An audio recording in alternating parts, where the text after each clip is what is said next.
So let's put it this way.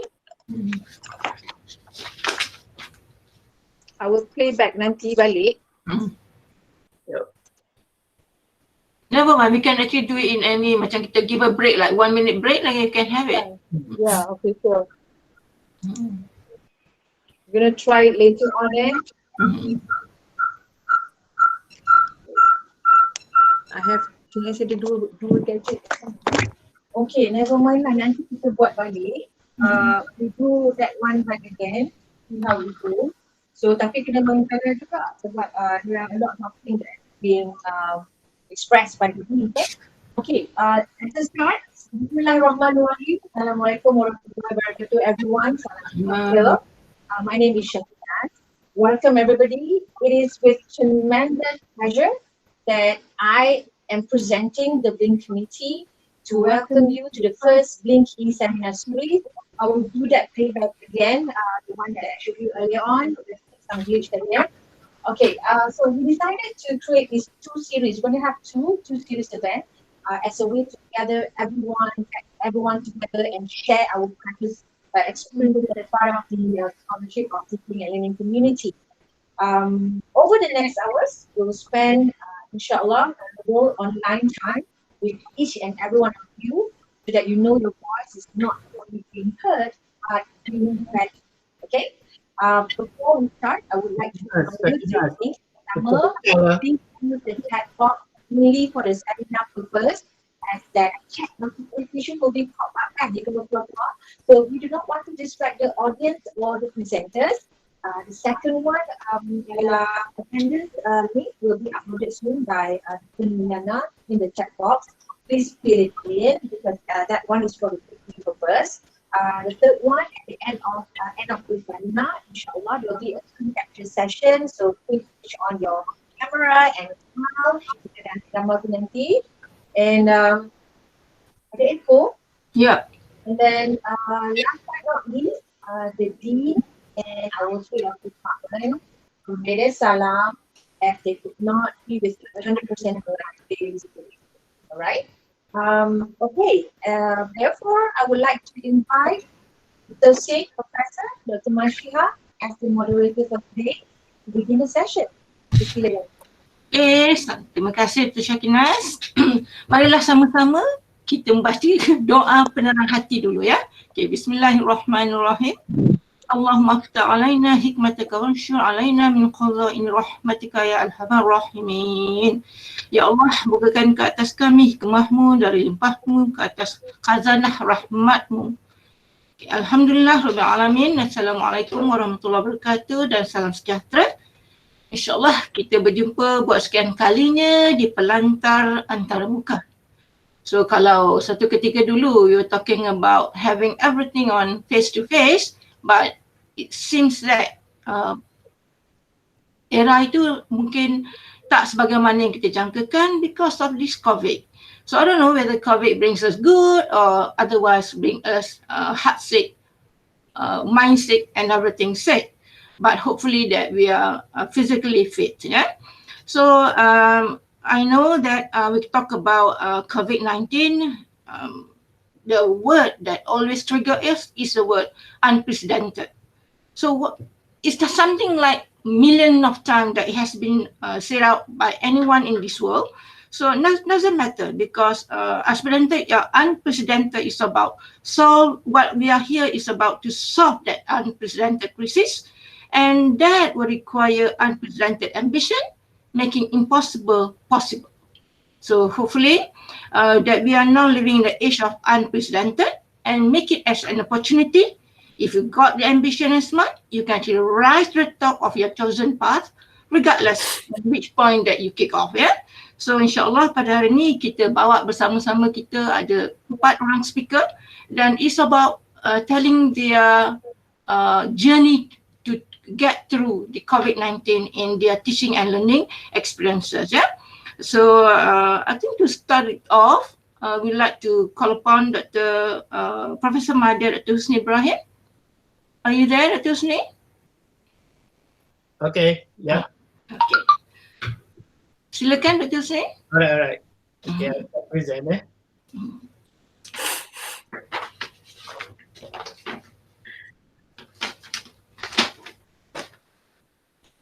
thank you lah.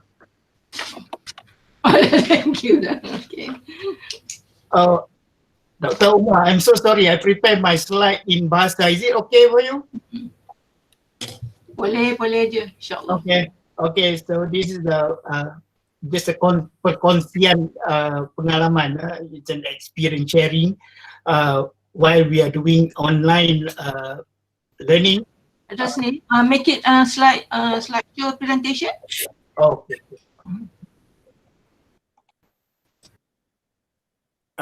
Right. Okay. Sedikit tentang pendahuluan atau a bit of pendahuluan.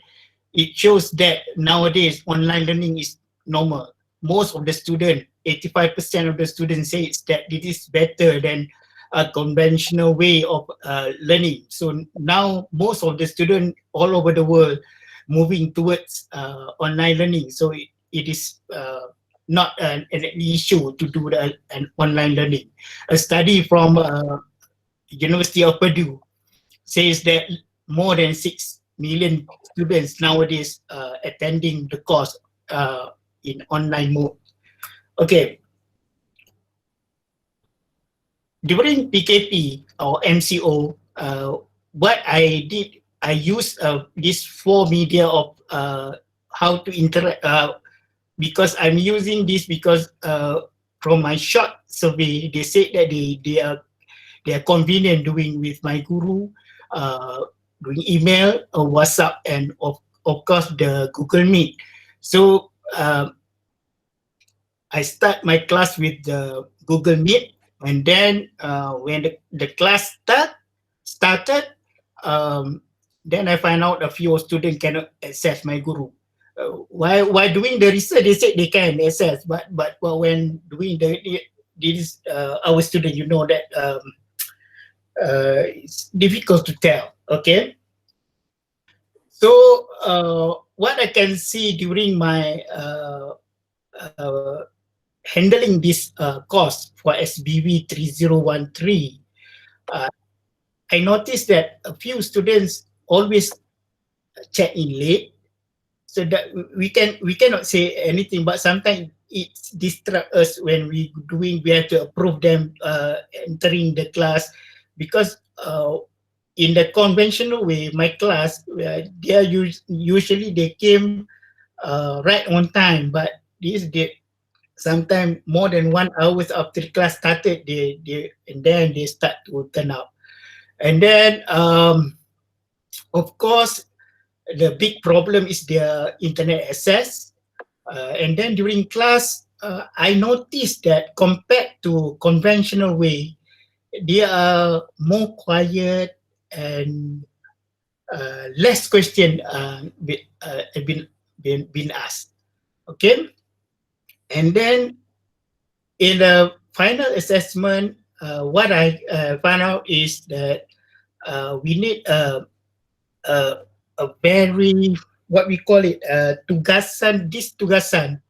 We have to find out that of course, I still remember what Dr. Sakina said. Try to get that student cannot copy from the internet, but it's quite difficult because I try my best, but they still copy it from the internet. They just change the title a bit, and then their name. Okay, so the rubric should be because I will show you why I said that we have to make a good rubric of that.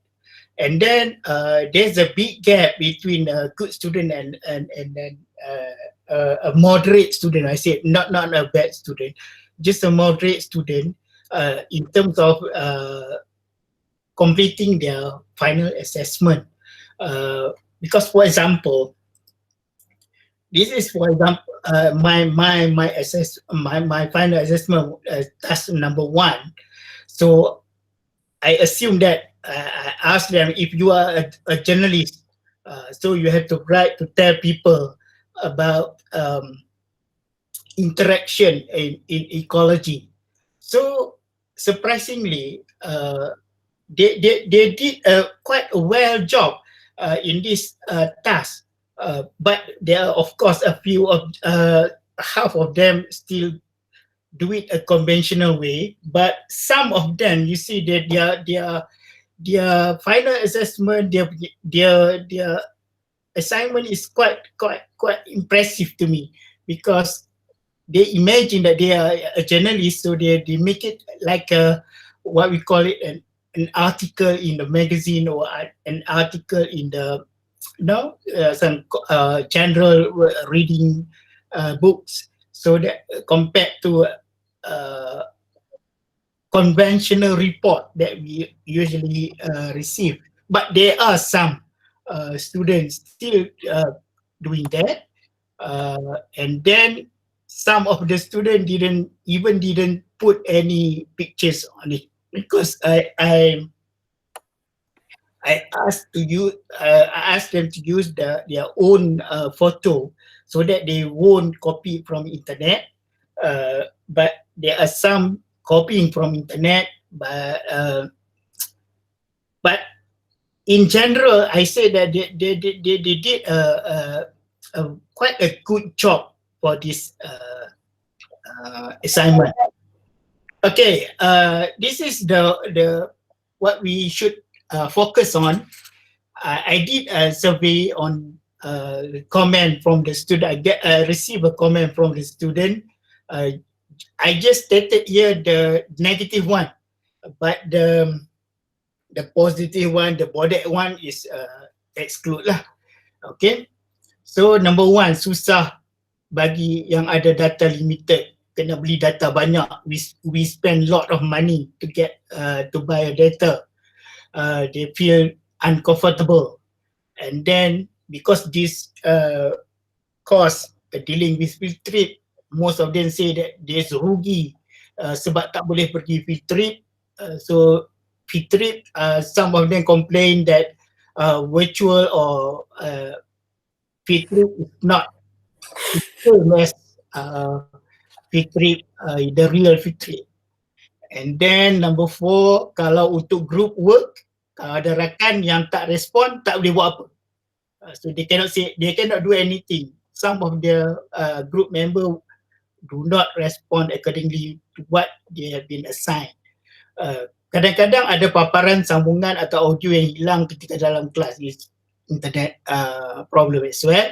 Masalah internet yang sering terganggu, so more on the internet. Sukar untuk fokus in class, they say. I got quite numbers of comment about sukar untuk fokus in class during online classes compared to face-to-face conventional class. And then they said the lecturer should rakam all this session, should record it, and then send it to the My Guru so that they can repeat it when they have ample of time to when they have time to study. And then some of them say cepat mengantuk during online class.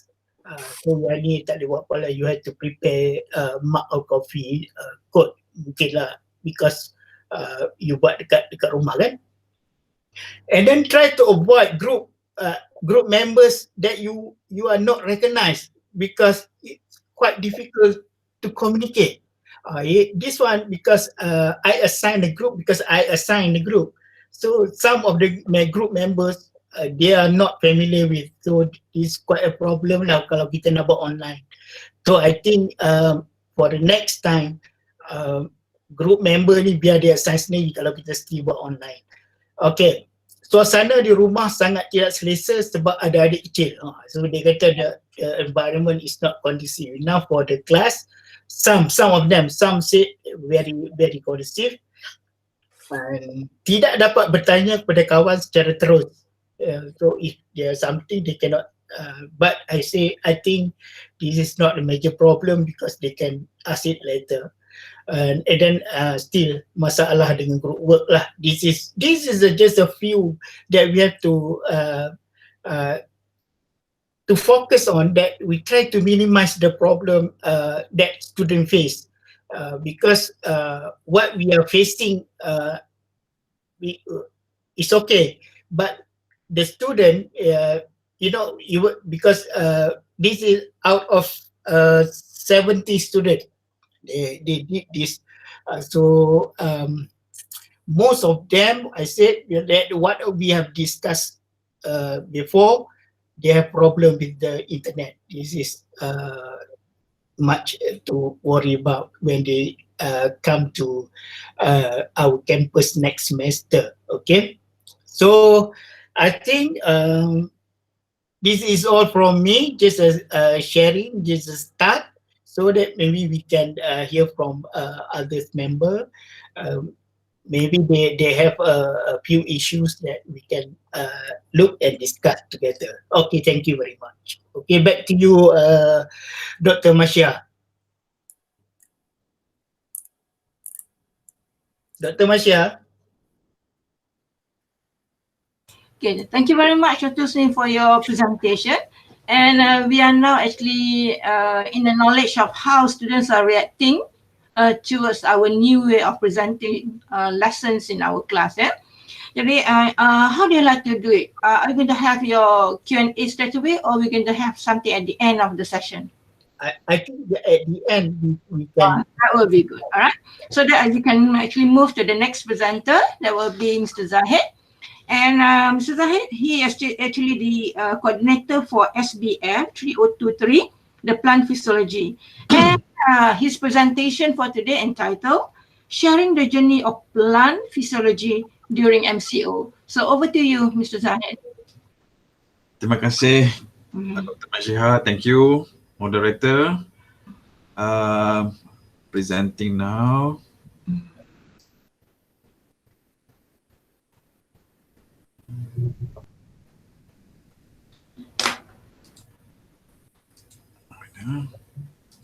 Tadi boleh Zahid?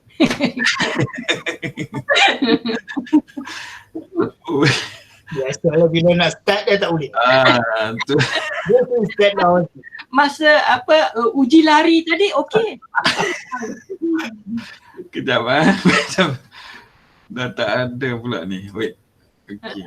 BLLink kita nak buat mengajar tu dia tak boleh buat dah. Buka file dulu. Okay. Tak nampak Zahid? Okay. Okay, right. Presenting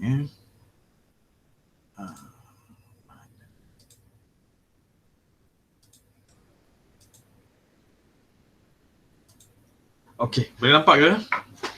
Boleh Zahid. Salam everyone, Assalamualaikum dan salam sejahtera.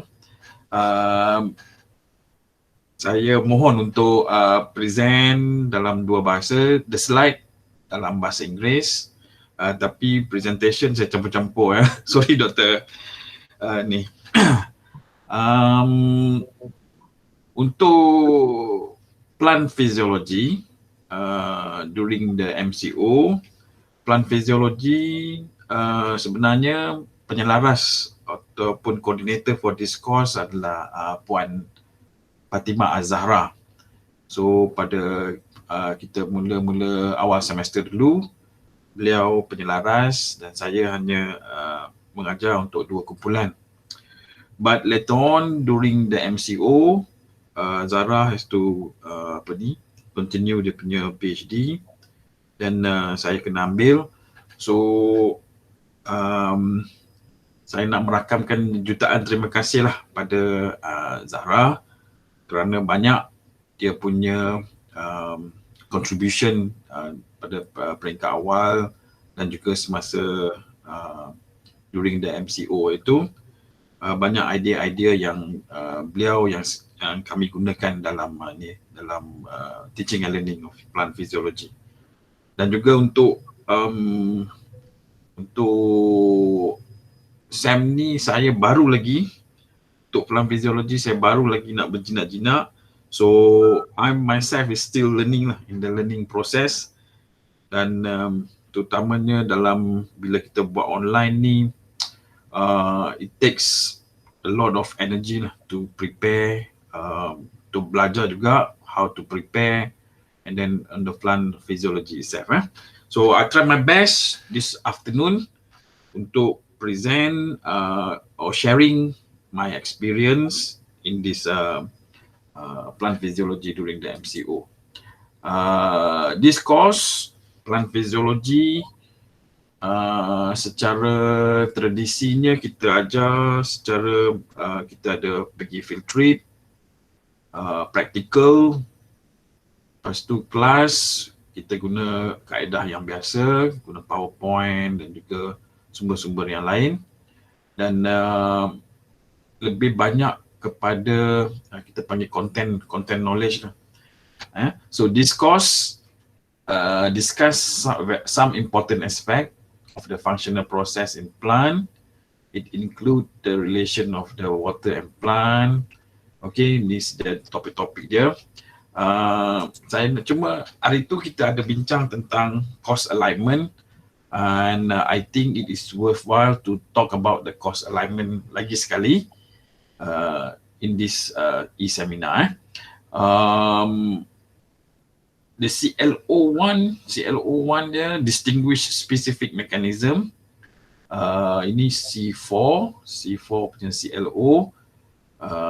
Before COVID, before the MCO, kita prepare activity PDP dia untuk interactive lecture dan e-learning. We do test.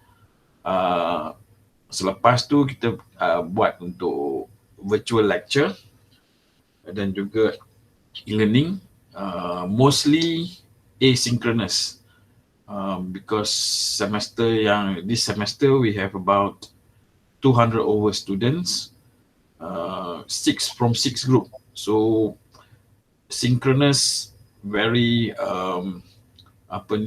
kita katakan kebanyakannya dia preferred the asynchronous punya session, so recorded lecture. Okay, untuk CLO1, CLO2 conduct and conclude experiment scientifically. This is the practical bahagian untuk practical amali. So sebelum MCO hari tu, our practical class, we able to run the practical class about 3 from 4 practicals. So 3 amali tu dapat dijalankan sebelum MCO. So student dia dapat beberapa tahulah bagaimana nak menjalankan praktikal yang kita nak diorang dapat daripada plant physiology ni. Then after MCO, the practical tu kami jadikan dia sebagai projek backyard science project. Backyard science project ni dia kena menghasilkan produk atau bahan-bahan. Nanti saya bincang sekejap lagi what is backyard science. Dan daripada backyard science project ni, bagaimana dia orang prepare, how they prepare the product or how they produce the product, itu kita jadikan dia macam methodology lah. So part of the practical. So CLO2 ni P4. Then CLO3, this fieldwork evaluate the influence of physiological process on the interaction of plant and environment during fieldwork. Yang ni tak sempat lah kita nak jalankan sebelum MCO. So yang ni Zahra dengan saya kita buat video based reflection. Reflection pelajar, kita bagi video link kepada pelajar. Pelajar tengok video tu dan dia write a reflection. Nanti saya tunjukkan bagaimana kita prepare untuk video based reflection ni. Dia punya ni written article. And then CLO4 contribute ideas and knowledge to apply the entrepreneurial characters through mini project in plant growth. So ini ada dalam plant physiology, dia ada part entrepreneur. So sebelum ni memang pelajar, difahamkan pelajar memang dia kena menghasilkan produk dan dia kena market lah dia punya produk tu. Itu sebagai sebahagian daripada CLO untuk kursus ni. So we have 4 CLO. 4 tu ada 4 kaedah. Yang ni untuk CLO entrepreneur tu dan juga untuk yang CLO1, the backyard science project, they need to create a simple but creative and innovative product or experiment by using the knowledge on plant physiology. So dia kena menghasilkan produk.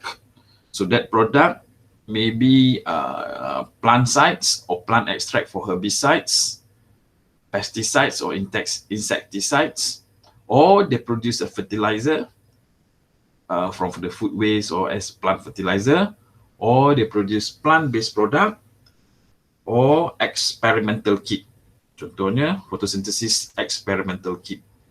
So before MCO, kita plan untuk menghasilkan produk ni, kita plan dia sebagai the group work, kerja berkumpulan. But after the MCO, kita convert dia menjadi individual assignment.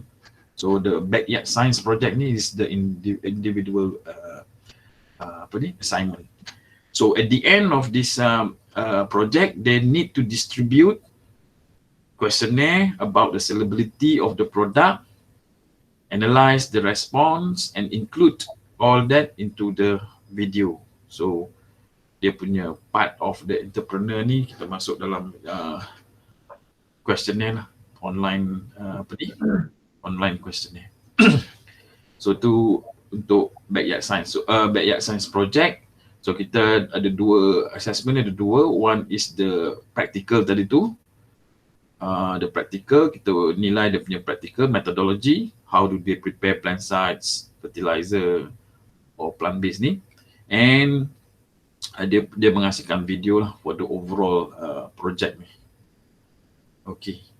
Dan untuk video based reflection ni, kami beri dia video, link video, watch the video provided.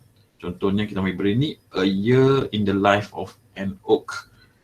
Video tu tentang pokok oak tu, oak tree. The oak tree melalui season yang berbeza, musim yang berbeza. So what happened to the oak tree physiologically. So dia kena tulis tentang physiological changes of the oak tree during different season lah. So ini kita plan dia untuk ganti field trip. So they write and reflective essay on the oak tree. So they reflect how plants survive seasonal changes and reflect the video with trees or flora in the tropical forest of Malaysia. So tu dia kena buat reflection dia. Untuk video based reflection and Kak Syah, berapa minit lagi masa? Hello?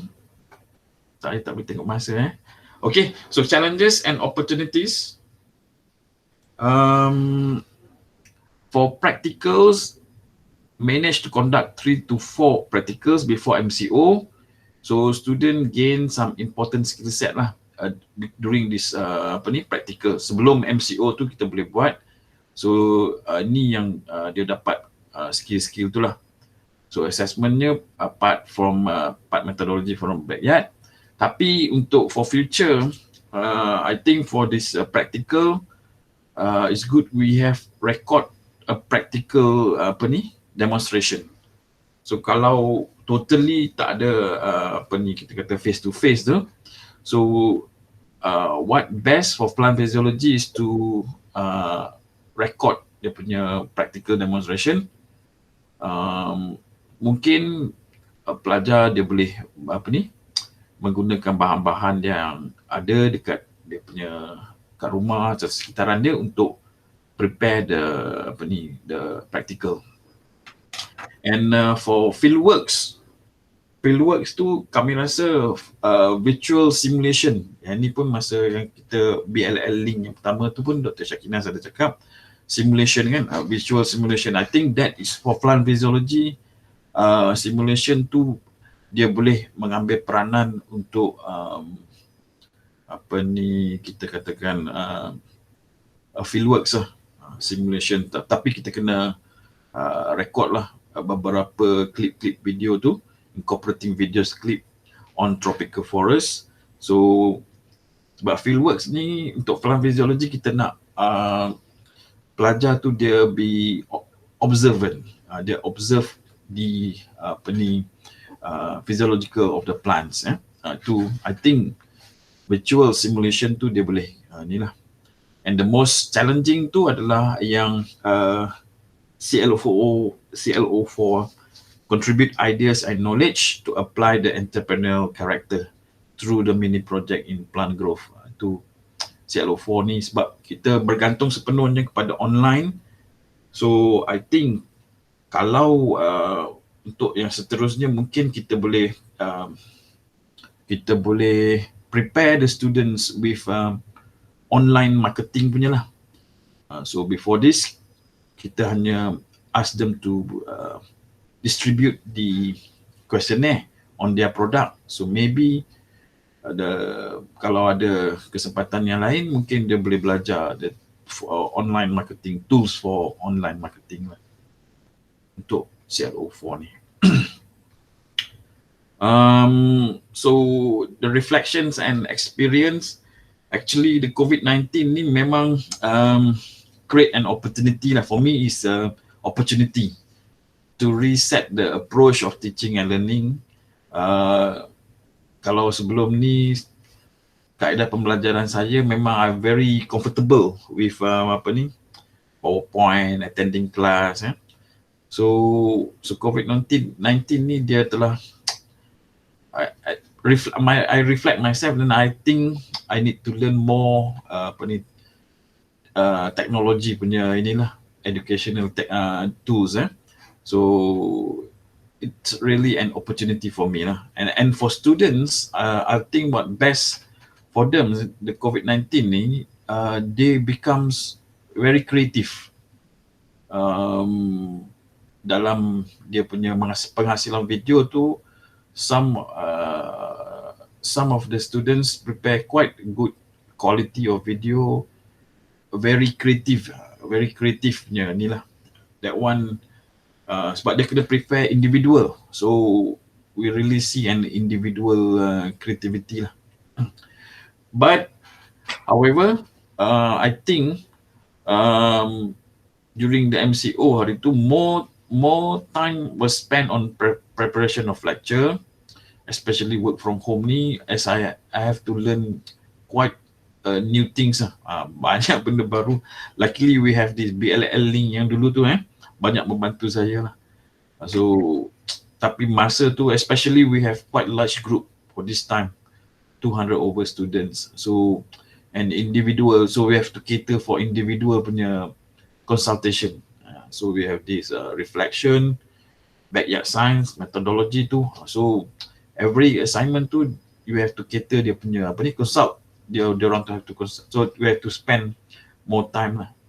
And kalau group assignment can be explored, so maybe the e-forum, I think let students have 3 to 4 speakers like what we did today and let them present. Itu could be an alternative forum for group assignment. And online marketing skills and tool, especially yang for CLO4 tu, I think for online marketing skill dan tool tu could help student polish and develop their entrepreneurial character. Okay, so saya rasa tu saja yang saya nak saya dapat present pada petang ni. Kembali kepada moderator kita. Terima kasih Zahid, that was nice. Okay, and thank you for sharing with us. At least for those who have like macam Kak Syah lah, because I haven't gone through this experience yet, So this is something for me to enrich my knowledge and how the students take it and how you actually gone through to teach for the whole semester. Yeah. All right. Yeah. So we already had two gentlemen before this, and this is going to be the time when we have a lady presenting. So over to you, Dr. Adib. She was I think that the course that she conducted before was SBU 3033 Genetics, and her presentation with the title "Trick and Treat for Online Student Engagement." So, Dr. Adib, the floor is yours. Okay, thank you very much to PM Dr. Mashiha. So I will open my presentation now. Thank you very much to PM Dr. Husni and Cik Zahid for the eye-opening presentation. Very much a lot of information that I have gained. So my presentation will be a bit different. Let's see.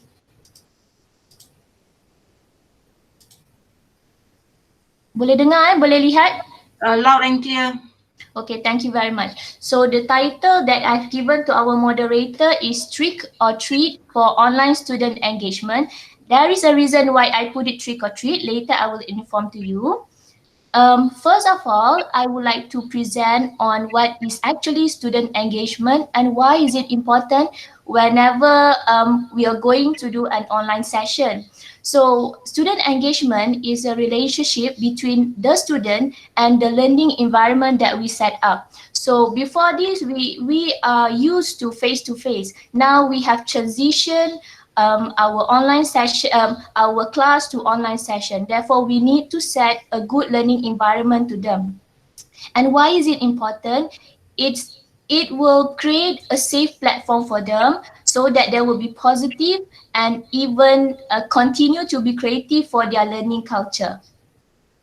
According to the PPA UPSI, I think most of the staff know all lecturers can have to shift their face-to-face classes to blended learning so that they can provide virtual and online platform for their courses. So most of us, 93% of us already changed it to virtual and online platform. So for genetic lecture, I have managed and successfully conducted 5-week face-to-face classes, but after the pandemic of COVID, I have to transform my 9 weeks lecture to online. I use both methods, asynchronous and also synchronous.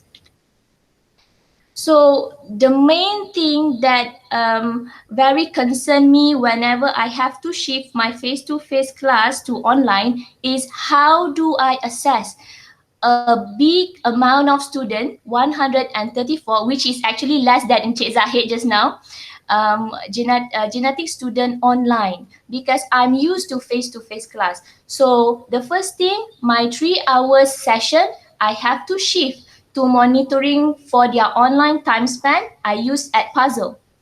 And the second thing, for all my students, traditionally, I will always ask them questions to know their cognitive knowledge after I relay to them certain concept. But when the online session I have to do, I have to shift it and make sure that I give them a few short quizzes, and I also use the medium of Edpuzzle.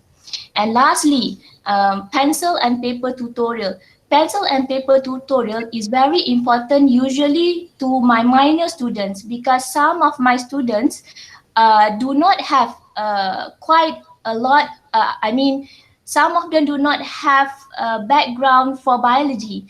So this pencil and paper tutorial too, I have to shift into formative online tutorial, but I use Google Classroom.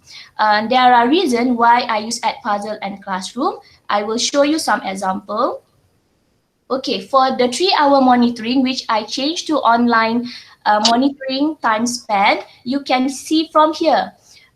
We have to make sure that our students really know that we set an eyeballs to them, meaning that we really monitor them. Don't leave them saying that, okay, I leave you this task, but you don't monitor. Do not do that. Because when you leave them, they know that, oh, my lecturer actually just put the task and then they do not monitor. To make sure they commit and they engage, you have to monitor them for every session you give. So you can see from here, I do not put their names here, but you can see there are a variety of time spent, 6 hours, 2 hours, 52 minutes. There are certain students that do not even open my asynchronous video. Okay, so from here, they know that I'm monitoring them. Next, quizzes.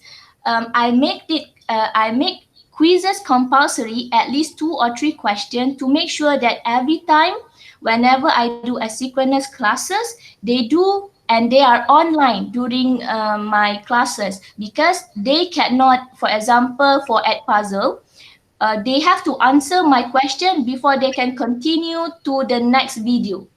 So I'll make sure I give some quizzes. Okay. Lastly, I use the platform of Google Classroom. You can see here that the first column, you can see that there are certain students that submitted their tutorial late. So for the late attendee, I will not give them any mark. Okay, and then for those who have an inconsistent track, I will give them a zombie reward. You can see that there's a red zombie. Okay, they know that they are under my under my radar. And then you can see the second row, there are students that a few prior classes, they are okay, they give good results, but then by the end they are missing. Okay, so I'll give them a yellow zombie, so they know that they too are under my radar.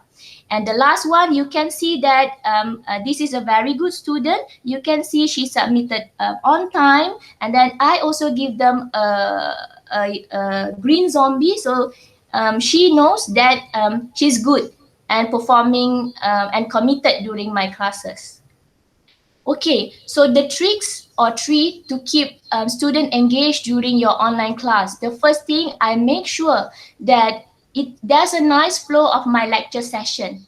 Okay, I'll make them short and simple, but I also provide activity and also rewards. Not to say only rewards, I also give them penalty. For example, just now, all of you have seen that I give zombie to each and every student according to their commitment. Okay, so I always start with an interesting issue. I do not start my class with a dry topic. For example, okay class, today's topic is autosomal recessive inheritance. No, I will give them an infographic, and then I will ask them, are you attracted to Ballman? And then bit by bit, I will enhance my class to the concept that I want them to know.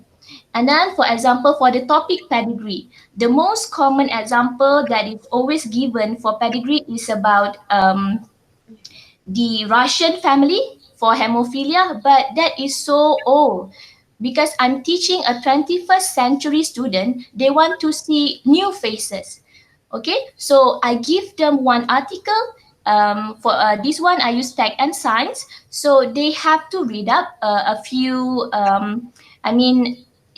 this Tech and Science is used a layman language, so everyone can like read up, not so scientific. So the title is Hemophilia, Could Meghan Markle's Children Have This Royal Disease? So they will wonder, what is hemophilia? Why is it called a royal disease? And how do they do pedigree for this particular scenario?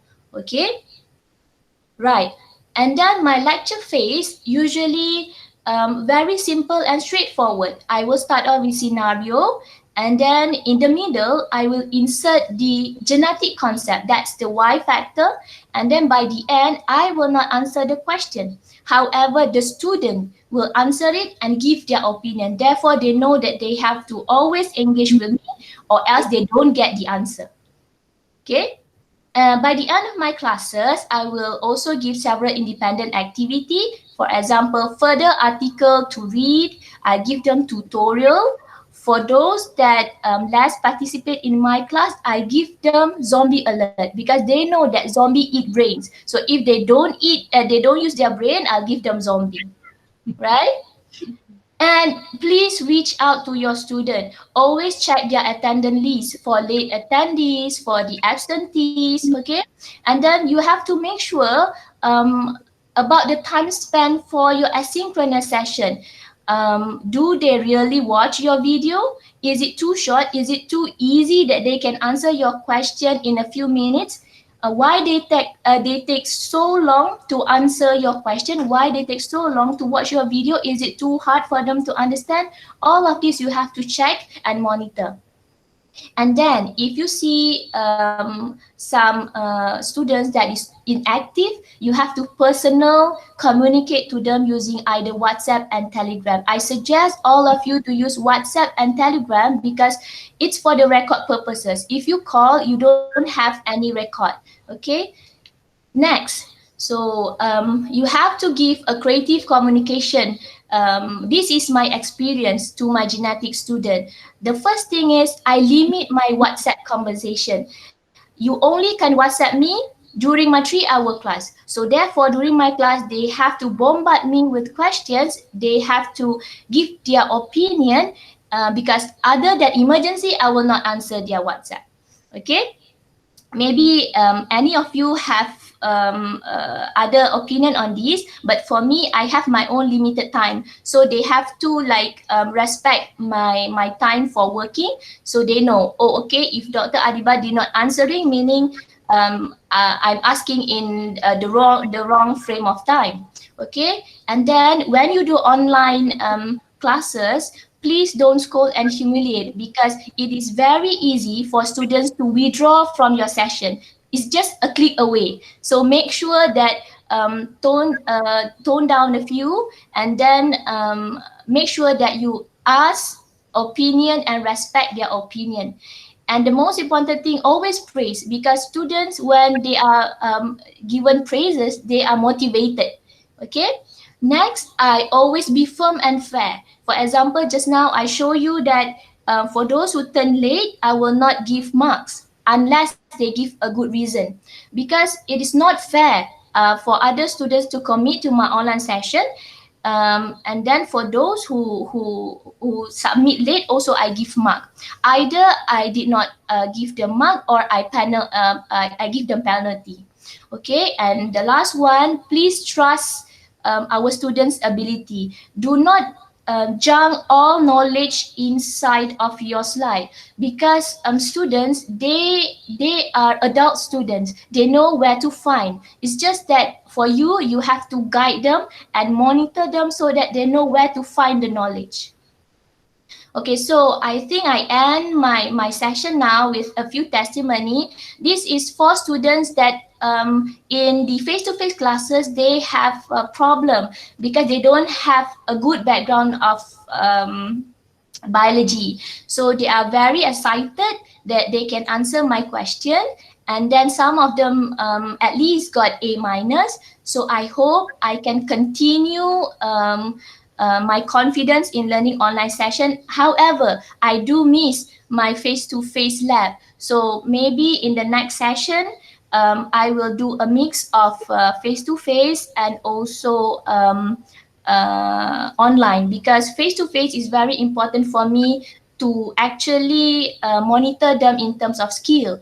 But I hope that my presentation today can be useful to those who are teaching the diploma, because diploma student, they just came out from the secondary school, so you have to very guide them. Okay, so I end my presentation. Thank you very much. If you have any question, you can ask later after the last presenter. Thank you. Thank you very much, Adit. It was bravo. And I feel like I just attended a pedagogy class. Sorry. It was great. I love it. Okay. We are learning so much from you today. So that is how a lecture done by a millennium kid, I suppose. Okay, yeah. But one thing that I like the most is about you're putting it as trust their ability, and I believe that they should be able to do it with our own guiding. Yeah, we guide them. I'm sure they can actually be able to do things. All right. Now we shall move to the next presenter.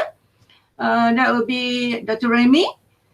And he didn't give me any cost, he didn't give me any code, but it is all about a general view that he was presenting on challenges in e-learning during COVID. So over to you, Dr. Remy. Yeah, thank you very much, moderator. I think I could not make the presentation because Dr. Adib is still presenting. Kena stop.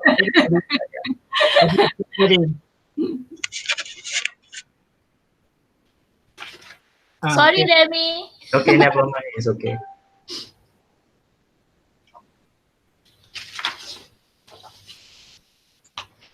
Okay, can you see?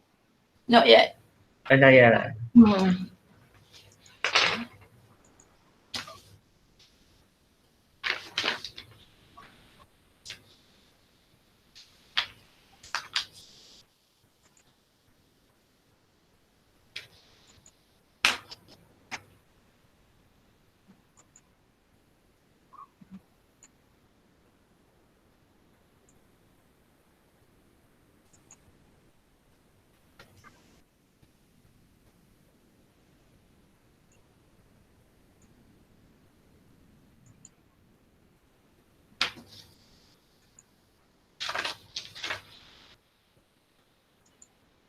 Are you still there, Remy? Yeah, I'm here. Can you see? Not yet. Oh yeah, it's coming. Yeah. Okay, can you see the slide? Yep. Okay, thanks to the moderator and thanks for having me here. Yeah, today I'm just going to give a very brief and very general view on the challenges. Yeah, on the challenges in e-learning during COVID.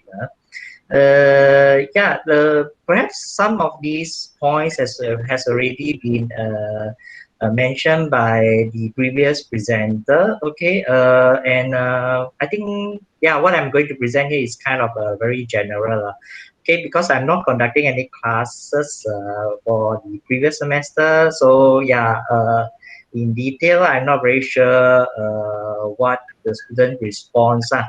But anyway, to kickstart my presentation, okay, I'll just point out a few important points that I think that is quite general, and I'll just start lah. Okay, the first point, the first challenge in during this e-learning is the data plan. I think students as well as the lecturers need to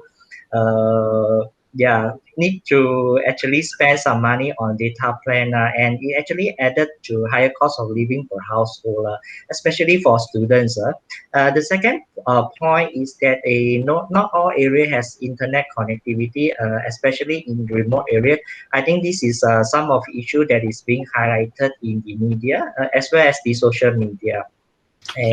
The third point is that this is especially for students. Okay, in order to conduct as well as to learn through online, students require private spaces for learning and teaching. Okay, and unfortunately, I think some students do not have such privilege.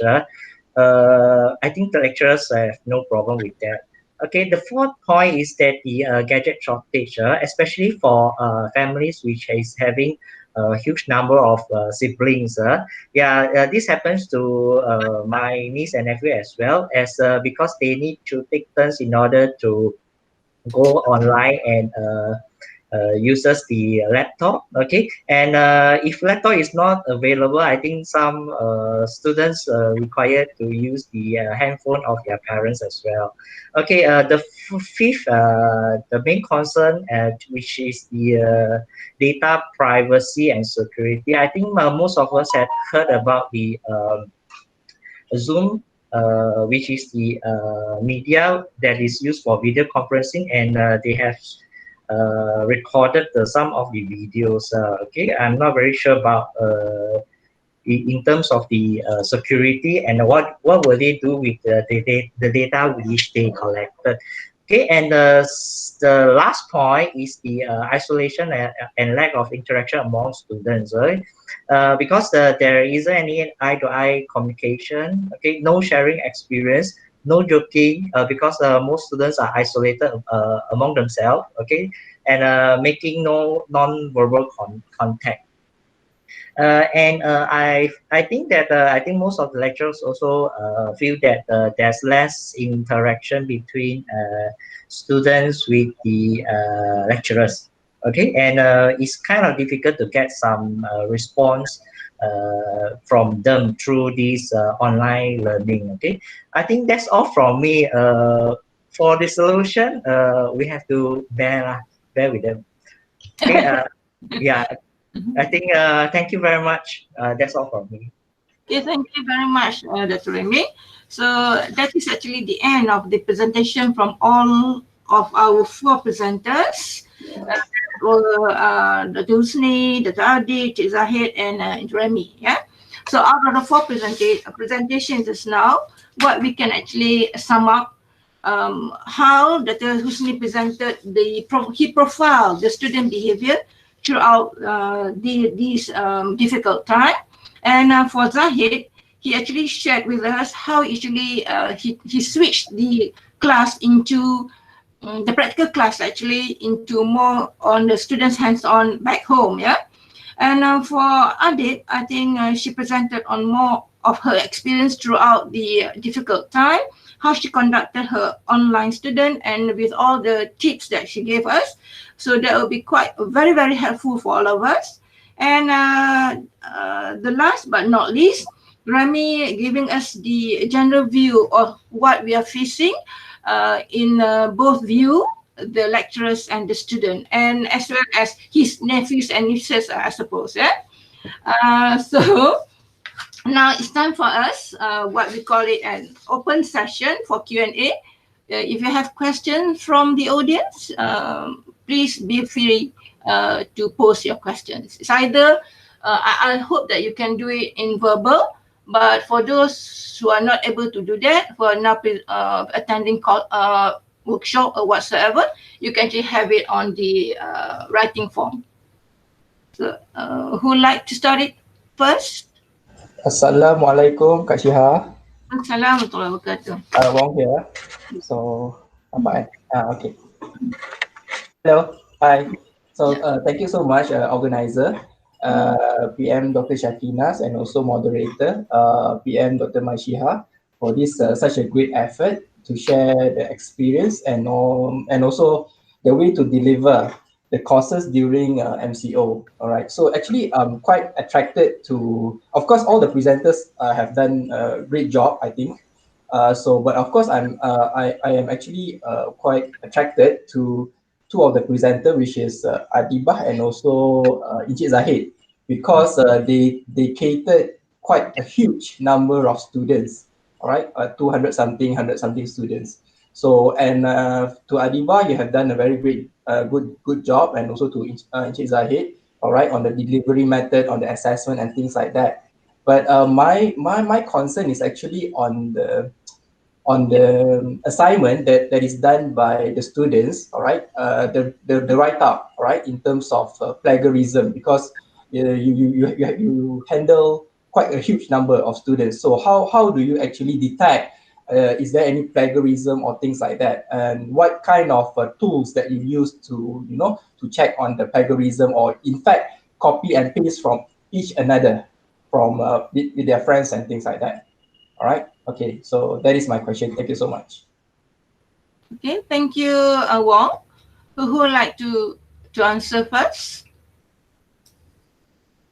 Maybe I can answer Wong's question first. Okay, thank you, Wong. Yeah, one of my concern is how do I detect the plagiarism, because some of the students, especially tutorial, they usually likes to copy and paste. However, for online session, my question will not be something that is very easy. So meaning that we as the lecturer, we have to know the concept well. We have to know how to make the question understandable, but in the meantime, we can actually know whether they understand the concept without plagiarizing from their friend. Because when I do not know whether Encik Zahid can detect it, when you read up a lot of tutorials or assignment, you tend to know sentences because it's in English. If in Malay, maybe they can like twist and turn, but English, somehow we know they can copy and paste.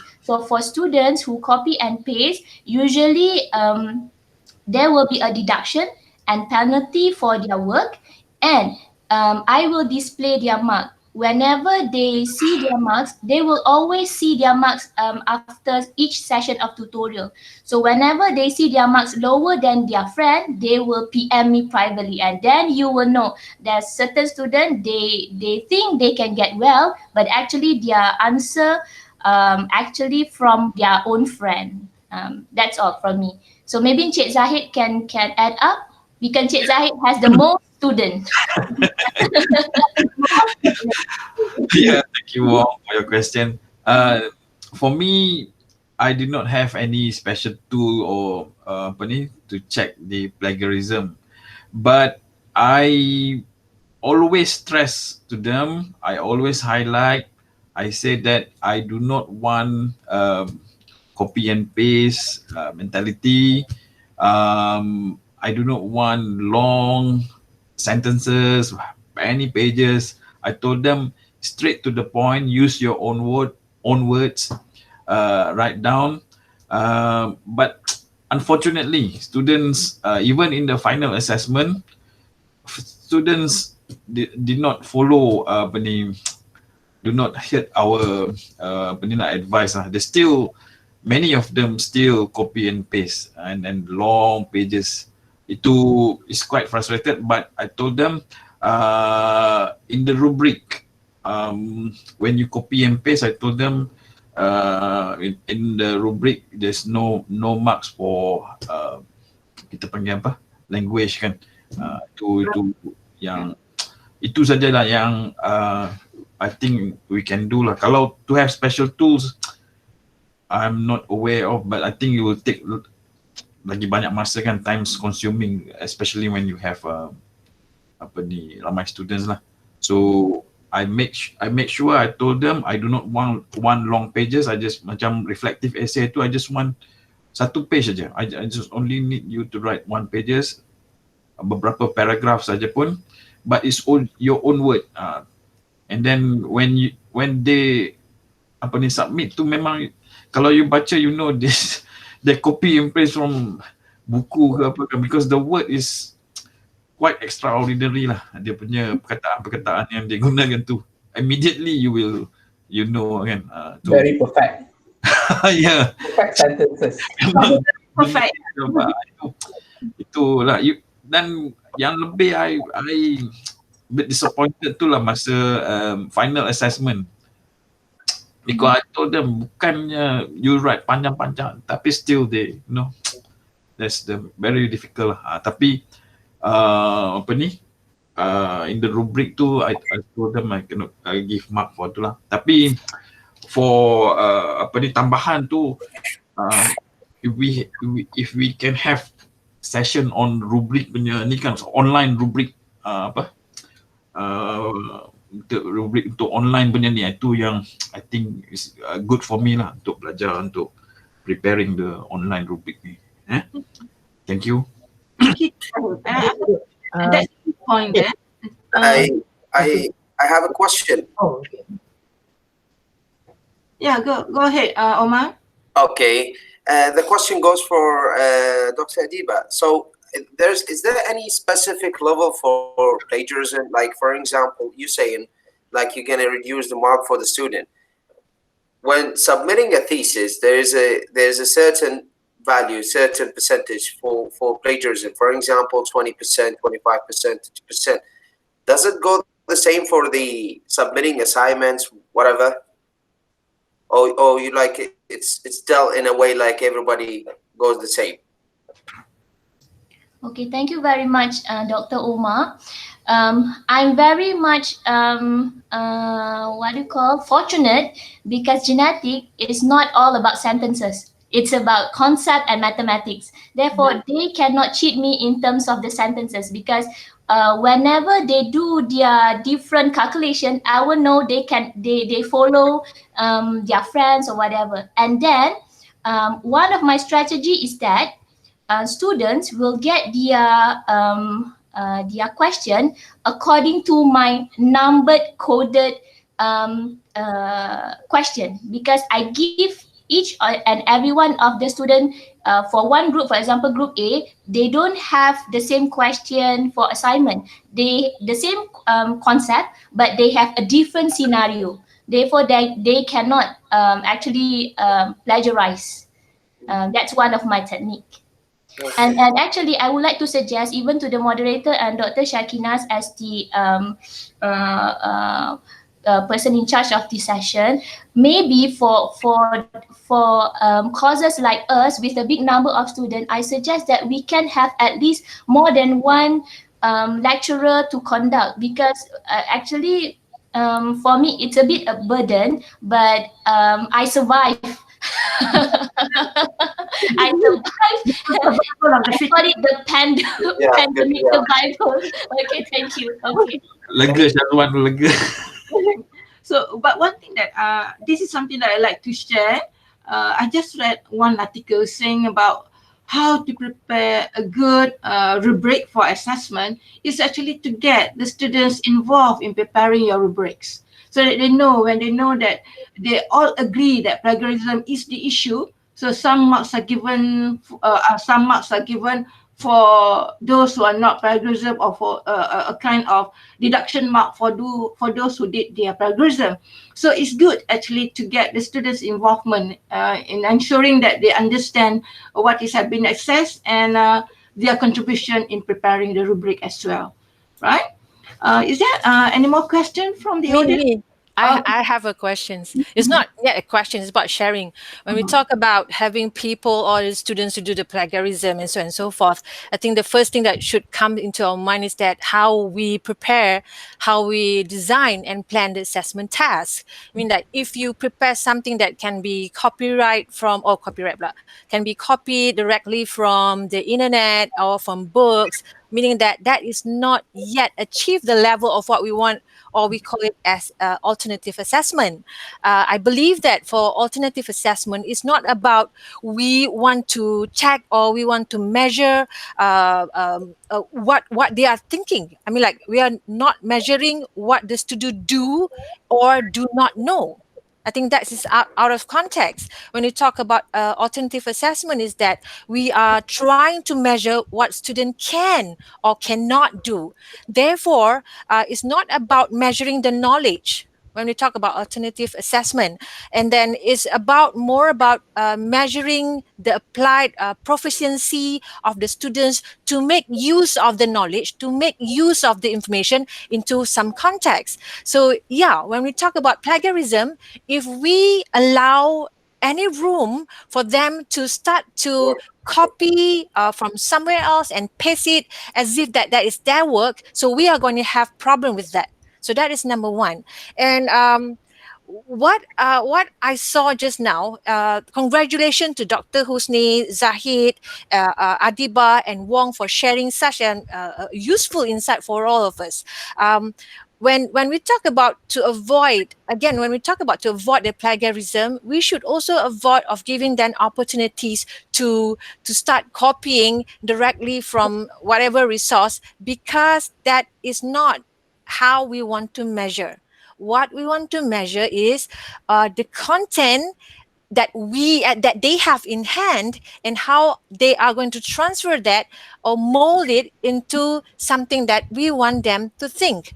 So I'm just sharing one incident happened to me last semester when I gave them a task, a home DIY task, and they have to come up with something. There's no plagiarism happens, nothing. And then they have to reflect back on what they did. So because my students, we use Google Site, so they have like a compilation of students' work in one portfolio, e-portfolio. So I read all of it, and I can see one of the students, he actually copied one of the member reflection. I mean, like, oh my God, I thought that whatever I've prepared for them is to not allowing them to do plagiarism. But these students did that. I was so shocked to my surprise that, hey, there's something wrong about this idea of alternative assessment, blah, blah, blah, blah. So what happens that when I asked him and tried to talk him down to tell me what's going on, he said to me that he could not think. So that is an alarming situation. That gave me a really big, huge flag, red flag, telling me that we are not training the students how to think. So I'm telling that to myself. I am not training them enough how to think, because when we talk about trust their ability, like what Adiba said just now, trust their ability, yes, but we have to train their ability so that they become expert in thinking. Nowadays, I think for this COVID thing, I agree so much with you, Zahid, that it changes how we see education. It changes how we do our practice. It changes how we think what education is. It's no longer about to teach them what to think. It's about to teach them how to think. To my surprise, the student said that he could not think of a word or a sentence to do reflection. I don't blame him. I blame me myself, meaning that I did not give enough opportunity for them to start to practice how to think. So that is my thought, or my point in terms of avoiding plagiarism, and it can also open up to many things that we didn't see it's coming.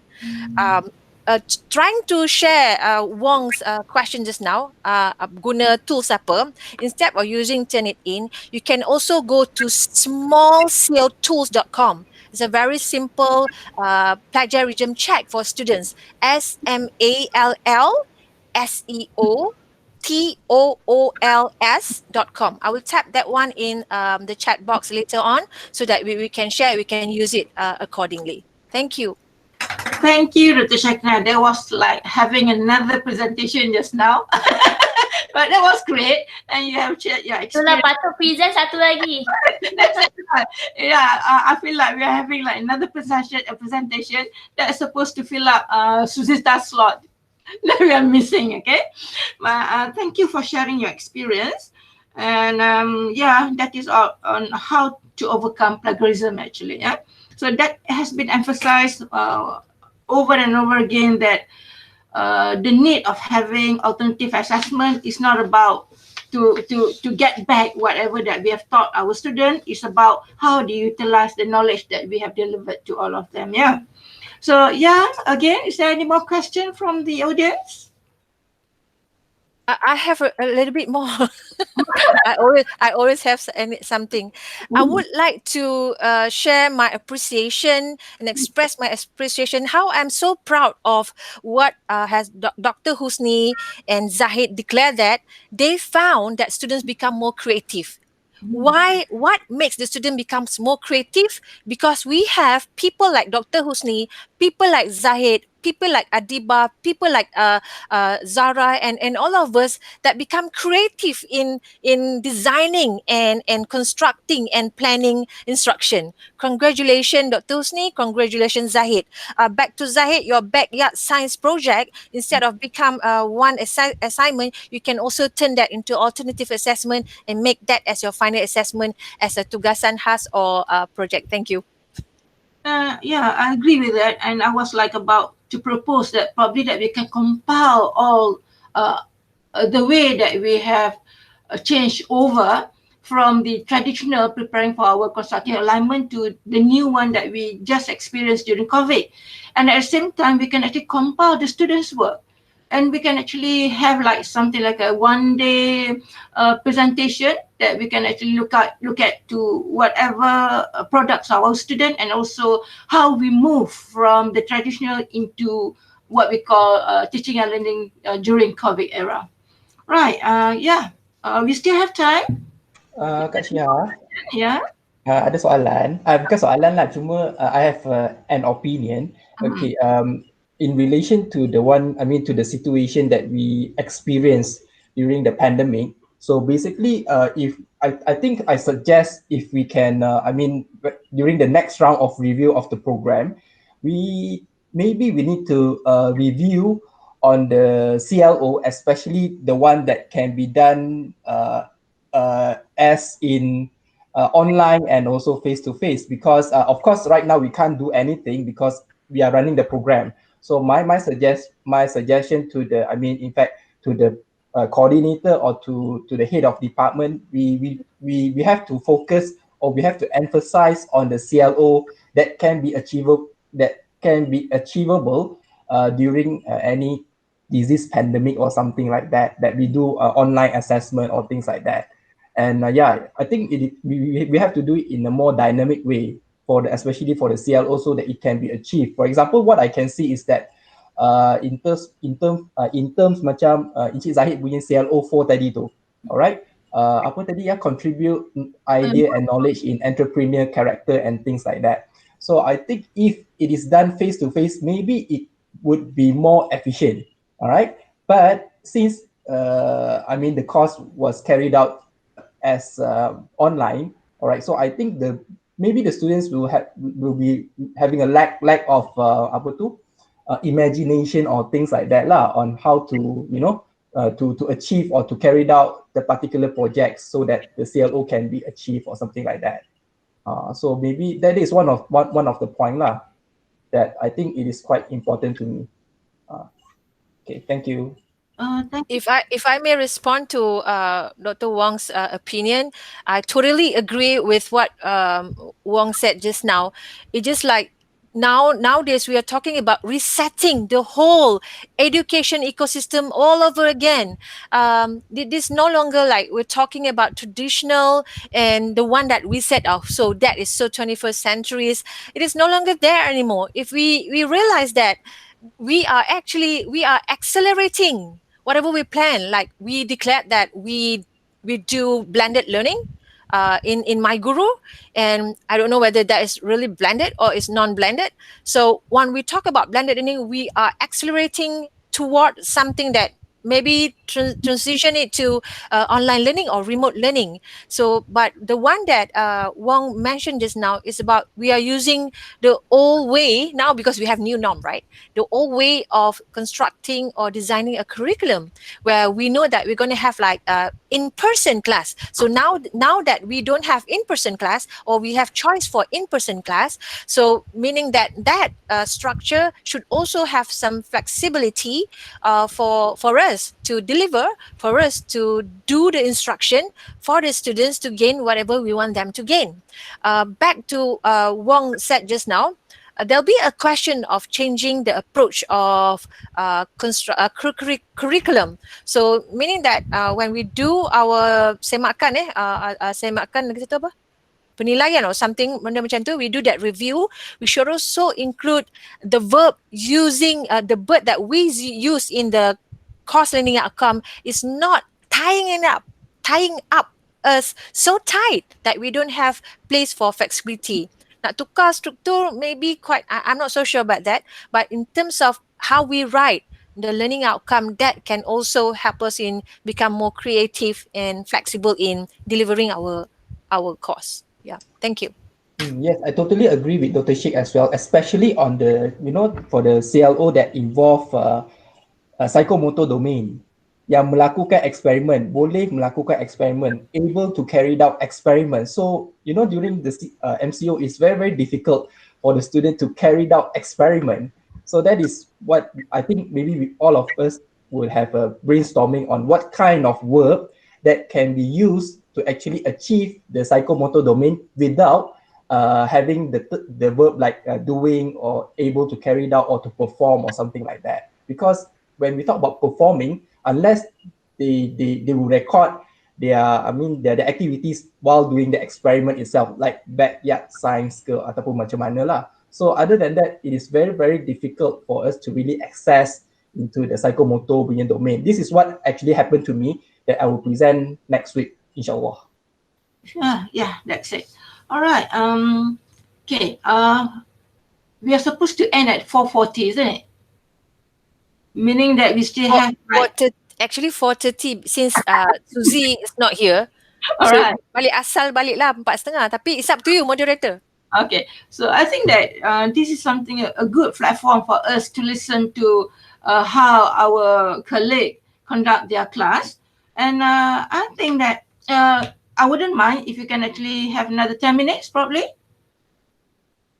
What about all of us? Do you agree, or is there anyone with more questions?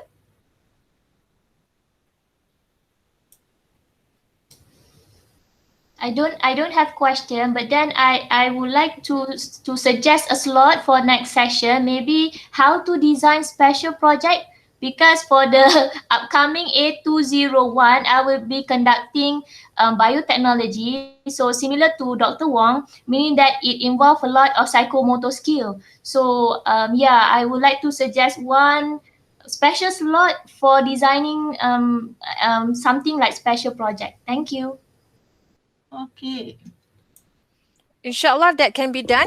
I will pick that one up into the BLLink initiative. We will let you know. Thank you for the suggestion. Okay.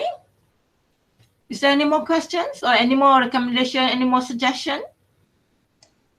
Kak Shihab, before we tak end lagi kan, belum lagi kan, but just ni kan, I would like to actually seek for all of our friends cooperation to fill out the survey, the casual survey form, right? So because the data, basically Okay, it's not a datanya. very serious one, okay? But for those who have already filled out, I would say thank you very much, all right? So, but for those who have not, answered the question, but yeah, I would like to really seek for your cooperation to do that, because the data will be presented and you will see. I mean, basically, I've just go through some of the questions and the data. So yeah, it's quite surprising actually for the colleagues in biology in particular. So yeah, I would really. I mean, it will be shared next week. Thank you. Looking forward for it, Wong. Yeah. Really look forward. On top of that, Wong, whatever surprise result that you want to share with us. So remember that we have a few more weeks or days, right, before starting the semester, before 10th of berapa hari bulan kita start kelas? 11 eh? 11 of Bukan 5 ke? 5 lah rasanya. 5 kan? Yeah, we have approximately like 2 more weeks to go. 2 more weeks, meaning that by now I think we should already have our plan. Since that it seems that apa bilangan pelajar ke whatever class, I think we should plan it now. Or maybe someone dah siap plan kan. So don't forget about having the rubric that matches to the intention of the assessment task. Yeah, maybe I heard that Dr. Aline is planning something about rubric development for BLLink. So we will wait for her cue. See whether we can have a very quick workshop, a small workshop, a very quick, or maybe like half a day or 1 day workshop of how to design final assessment or alternative assessment along with the measurement tools. Thank you. All right, I think that will wrap up of our sharing session for today. Okay, shall I give? Is there any more input from our colleague? We have our friends from chemistry and physics, I think, or both of Lilia and Dr. Omar. Yeah, we're from physics. Physics. Yeah. Yeah, Lilia and Omar. So do you have anything to say when hopefully that whatever we've discussed, Dr. Mashia, can be adapted and adopted by physics too? Yeah. Is there anything that you all like to share? I don't know whether, because Omar is quite new here, probably Lilia. I think you went through the semester with your student during COVID as well? Yeah, for 4 classes actually. Yeah. Is there anything that you like to share with us? Something which is different or something which is you think that can benefit all of us here? I think it's quite, I mean, what BM renyah. Renyah is quite complicated for me to to conduct the class Mhm. online. But however, I continuous discuss with my colleagues how to do for example, I discuss with Dr. Nurul, especially Mhm. Dr. Nurul, how to conduct online. Dan Dr. Nurul bagi pendekatan yang baik lah. Dr. Omar ni dia faham bahasa Melayu. Sure, sure. Mhm. Is there anything that you can share with us? Something that you have a good input from Dr. Nurul? Is there something from what we are conducting from the colleague from biology? Okay, kalau physics, mechanics and basic electronic just lecture. And for practical works, kita ubahlah kepada harian punya aktiviti. You actually ask the students to conduct the practical as well. Mana you tak miss lah session practical tu. Saya kurangkan lah daripada 3 jadi 1 je macam tu. Tapi kita kena ikut sebab ada CLO kat situ. Alright, okay. Right, so that is something for us because we are now at the same time, masa yang baru-baru ni kita discuss. So the one that really worry us is about how we should conduct the practical classes. But we have Cik Zahid here represented how he, not to say get away with it, but macam mana dia menyesuaikan, how he adopt and adapt, to ensure that the SLO is actually not to say 100% achievable, but if we say something like 75 is good enough, sufficient for us to ensure that the student has achieved that CLO. Alright. Untuk hari ini, saya ucapkan terima kasih for all the presenters, especially Husni, alright, even though he's working from home, but he still make it. And Adik for sharing on the tricks, how we can actually, how we should treat our students in our class, even if it's not a face-to-face session. And also Cik Zahid and Remy. So on that note, I thank all the audience as well, and hope that we can have another session next week. I think that we're going to have like 6 more presentations. So thank you everyone, and hope to see you all of you again next week. Okay, should I pass the mic to Dr. Shakinas? I've already switched on the mic. So we're gonna have the last one session before we end. That's a screen capture session. So we hope that everyone please switch on your camera so that we can screenshot your face and smile. Okay? Kalau siapa-siapa nak ambil gambar diri sendiri pun silakanlah. Good. Kak Nizam, Fiz, I think she's in a bengkel or something. Nanti nampak ni pula. Okay, on my count. 3, 2, 1, smile. Okay, good. Thank you. Thank you, everyone. So I think that's all for today. So we're going to have like one more session, which will be on the 30th of September, same time. And I'm going to give you, again, Kasia? Is there anyone that pre-recorded from? It's already, it's recorded. Okay. This session is recorded. No, so we're going to have. We're supposed to have the one that's supposed to be presented. Oh, you mean the dean's welcoming speech?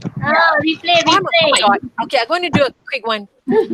Hopefully that this one will work. I'll share the entire screen so that everyone can see it. Where is it? Yeah. Marah nanti Kang. Yep. Dapat dengar tak? No. Nothing on the screen. Nothing on the screen. Nothing on the screen? Yep. Us. Oh my God. Tak keluar oleh Zoom. Yeah, it's all. Okay, I'm going to do a last one. Hopefully this one will work. Kalau tidak bawa minggu depan. Okay, I'm going to play it. Please let me know if you can listen to the sound. The audio in